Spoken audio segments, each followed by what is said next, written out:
Oshiomhole is back at it again, just like the way he obstructed or he refused Obaseki from running on the platform of the APC in Edo State for the governorship in the last election. Is now trying to prevent some very strong contenders from contesting in the primary within Edo State. They have done the screening. They have removed a lot of strong contenders. They have taken it down to 10, and this time around they are saying 10 is even too much, and they are even trying to break it down further to 6 candidates. And these other candidates are now protesting. There have been crises within the APC in Edo State because these other contenders who are trying to contest are saying that it is so unfair, because how do you remove all of these people instead of allowing them to go to the primary to contest and decide if they are going to drop out or they are going to continue with their political ambition. I feel like it's just so unfair to say that you want to start removing, though the NRC of a party I've told them to go ahead, and collect the interest form. But we shall see what happens.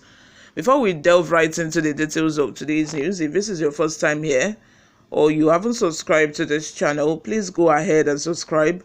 Like this video, leave your opinions in the comment section as well. Don't forget to also turn on the post notification bell so that you can be the first person to get notified whenever we upload a new video. On the other hand, both Obaseki and Shaibu are still at loggerhead. They are still they've still not reconciled.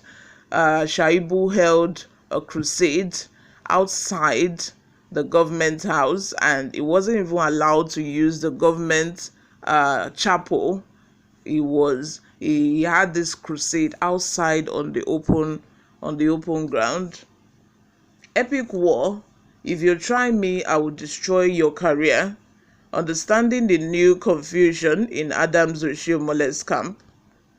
It was reassuring that the acting chairman of the All Progressive Congress APC in Edo State, Mr. Jarrett Tenebe, on Thursday evening, came out to denounce reports he said linked Senator Adams Oshiomhole to the alleged plots to screen out some formidable aspirants in the contest for the party's governorship ticket. The report had, among others, claimed that the penultimate governor of the state, Senator Osereme Osumbo, was screened out by the Professor Julius Ohembere-led committee that had been mandated to prune the number of governorship aspirants in the APC from 29 to a manageable size. The committee had initially proposed 10 aspirants with. In another news, the Edo State elders have come out to tell Oshiomhole to leave them alone, to allow them to be able to choose their own leader and stop imposing on them. Elders in Edo State have come out to give warning signals to the senator representing Edo North District, Adams Oshiomhole, to concentrate on his duties of representing the people of Edo North at the upper chamber of the National Assembly rather than intervening in the political affairs of the state. In a statement issued by the elders, they advised the former governor to keep off his hand from every activity that has to do with the forthcoming gubernatorial election in the state, and only focus on his own voting and retiring in his house afterwards.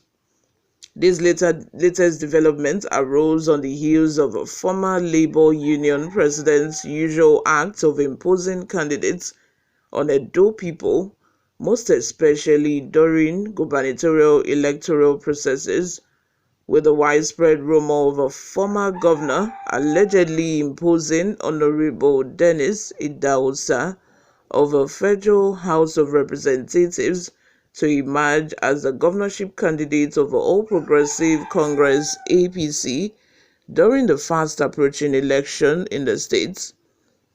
The current situation in Edo State, however, reveals that obviously elders in the state are grossly opposed to Oshiomhole intervening in the democratic process of the state towards the election, and they simply urge him to face his multiple duties of the National Assembly and leave the political fate of Edo State alone. For critical stakeholders of the state affairs. You all, what are your thoughts? Let's have them in the comment section below. Subscribe to this channel. Leave your opinions in the comment section below as well. Before we go, let's take a look at some of the reactions we got online.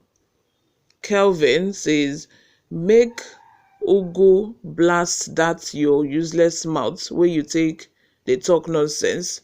Shebi you dey Togo away. You take Togo away the same your Oshiomhole kick against godfatherism. Now he wants to become a godfather to others. So godfather the hungry that old fool, a traitor like him. When he started it, he never knew a day like this will come. Oga, go check history before you talk. Patrick says, sycophants, is Oshiomhole not a critical stakeholder in APC? Why were the so-called party elders' names not mentioned? Freeborn Okezi says, ugly Oshiomhole now have good face from Nigeria money stolen so far, hidden APC criminal, criminalizing Nigeria. Another person by the name Oge Afoso says, Oshiomhole was the one that fought Patoni and Anene for godfatherism, but now he wants to introduce it again. I don't know why that most of these people who are now the advocates of godfatherism, who are trying to influence elections for their favorite candidates, they were once against godfatherism. They didn't want to be any other godfather. They didn't want to be controlled. They didn't want to be monitored. They were sternly against godfatherism. But as soon as they have gained their footing, they are now, very strong politically. They also want to become godfather all of a sudden, and they forget the time that they were sternly fighting against godfatherism. It's so sad because no one wants another person to be in control while they are just a figurehead as the governor. In the case, for example, what is happening in Rivers State with Wike and Fubara.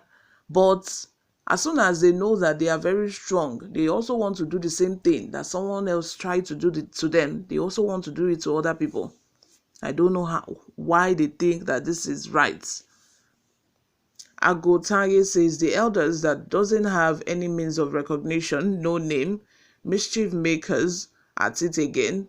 Oshiomhole is the Ambrose Ali of our time in Edo State. He has paid his dues. He should be allowed to breathe. He has paid his dues, so he should be able to assert his authority on other people. I don't agree with that. You all, over to you. What do you all think? Subscribe to this channel if you haven't already subscribed. Like this video. Leave your opinions in the comment section below. Don't forget to also turn on the post notification bell. I will see you all in my next video. Bye for now.